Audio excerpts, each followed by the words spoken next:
投资美国公债、美债被视为相对稳健的理财工具，尤其适合风险承受度较低的投资者。以下是美债投资的3大核心原则，结合风险管理、时机选择与资产配置，帮助您最大化收益并降低潜在风险。1、风险分散原则，避免集中投资，平衡期限与类型期限分散。美债分为短期1到3年、中期4到10年和长期10年。短期债券利率风险低，但收益较少；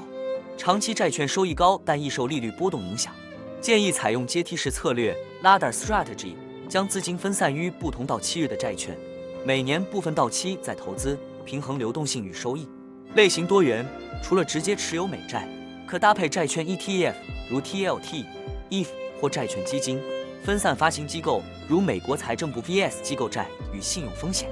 范例配置：40%短期债券，如2年期美债；40%中期债券，如7年期美债；20%长期债券或债券 ETF。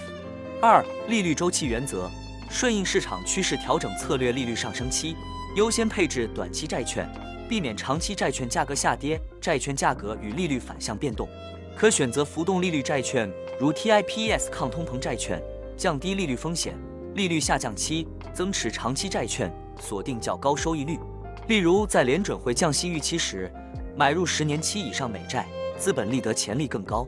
关键指标追踪：联邦基金利率 （Federal Fund Rate）、美国 CPI 通胀数据、10年期美债收益率曲线，若倒挂，可能预示经济衰退。3、流动性管理原则，确保资金弹性与安全边际，保留紧急备用金，避免将所有资金投入美债，预留3到6个月生活费于高流动性资产，如货币市场基金，防止因临时资金需求被迫低价卖出债券。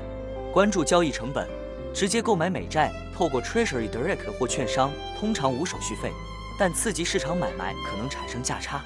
债券 ETF 则需注意管理费 Expense Ratio 与折溢价。税务优化，美债利息免州税，适用于州所得税高的投资者，